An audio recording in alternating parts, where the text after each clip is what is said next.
You, no U.S. troops on the ground, likely no attempted regime change. What was the message out of the White House today? I mean, that's what we heard from the White House today. So the leading options appear to be an option involving cruise missiles. What does that look like, and what does that entail?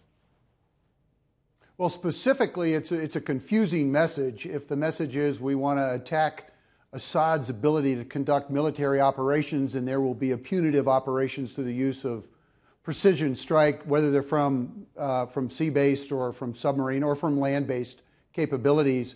But at the same time, we're trying to decouple regime change from this operation, and it's very difficult to do that. So it'll be very, very precisely coordinated. NATO has done this before. I would imagine they will do this again, and we'll see contributions from other nations against very precise, known command and control, intelligence, naval forces of the Syrian regime to try to eliminate that very conventional capability. And unlikely, I mean, how easy would it be to take out the Syrian anti-aircraft capabilities? I mean, without that, I guess we wouldn't be seeing NATO or U.S. or European fighter jets over Syria, would we? Right. You'd see no fixed wing if that was the case. Certainly you'd see unmanned aerial vehicles, both for intelligence collection and for precision strike. But you've got to go after the IADs, the integrated air defense capabilities. That's at the top of the target list. Whenever you conduct an operation like that, it blinds Assad's ability to respond and to really get a sense of what's being done against him at that very moment. Then you go after his command and control. He can't communicate with his forces.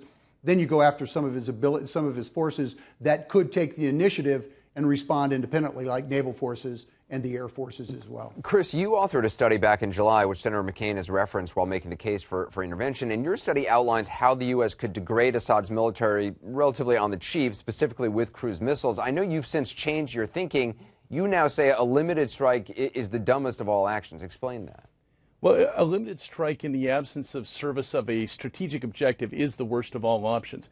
If we're going to go in just to punish Assad, that doesn't make any sense. If we're going in, we should go in with reference to a strategic objective that we're trying to achieve. I authored that study before the use of chemical weapons, and it was specific to degrading or destroying the Syrian Air Force.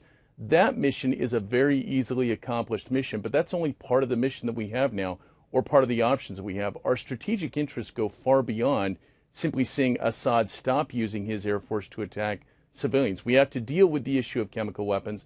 We have to deal with the issue of proliferation of chemical weapons. And I don't see what the point is if we're not going all in on one side or the other. But if we're there just trying to level the playing field, we're just going to extend the misery. Can you do that, though? Can you deal with the chemical? You can't hit the chemical weapons facilities because won't that detonate the chemical weapons? Yeah, there are bad options, there are worse options, and there are horrible options. The horrible option is to let the chemical weapons continue to disperse, wind up in the hands of Hezbollah, Al-Qaeda, other foreign terrorist organizations that have no restrictions on their willingness to use them. It may be a bad option to attack chemical weapons in place. That will cause some civilian collateral damage. I'm sorry that that's the case, but that is a far preferable outcome to seeing those chemical weapons dispersed amongst Hezbollah and Al-Qaeda. So I'm saying now that the cruise missile attack is a great option to defeat an Air Force. The Assad Air Force is primed to be taken down in one strike. Past that, if we're going to do that, we should go all in on the mission of completely destroying Syria's chemical weapon capability. Otherwise, let's just stay out. Andrew, you're a former special operations officer. How do you see this? I mean, what do you think the best options are? And in terms of, I mean, they're not even talking about ending the conflict at this point, which is just not possible to do simply from the air, or even if it was American boots on the ground, it's not even clear that's possible. Well, I think I'm coming at this from a slightly different perspective. I've been doing interviews with Syrian refugees and deserters over the last year, and all these options that I hear people talk about, what I'm seeing is these young men who've been deserting from the Syrian military, who are as much hostages of the regime as anyone in Syria is. They're as much victims of what's going on. And whatever happens in the next couple of days, they're the ones that are going to be suffering. They're the ones that are going to be underneath American bombs and missiles. And whatever the strategic objectives, I think it's clear that we're not talking about ending the war. So the Syrian young men that are going to die in the next few days, I guess the question is whether the reputation of America's promises are worth what it is that we're about to do on the ground in Syria. So you're saying you don't support this idea of a strike? I don't. If it's not, I find the calculus of the situation in Syria to contain too many unknowns for any military option to reasonably be putting us toward ending the war. And if we're not talking about ending the war, I'm not exactly sure that this is a worthy objective. So just in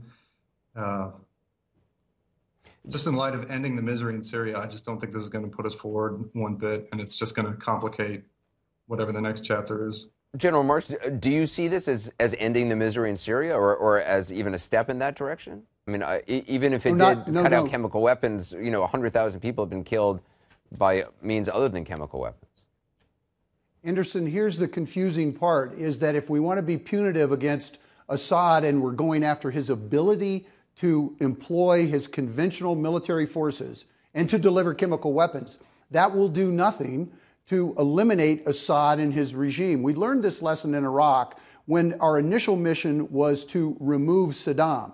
The mission then crept into replace Saddam. If we want this to end, you can't decouple what's about to occur from regime change of some sort. That inevitably leads to a discussion of having boots on the ground so that you can separate warring factions, you can make sense of the chaos that's on the ground, and you can hopefully move in the direction of eliminating some slaughter. This is, as has been discussed, a series of relatively bad options for the United States. That doesn't mean the United States should not act. Yeah.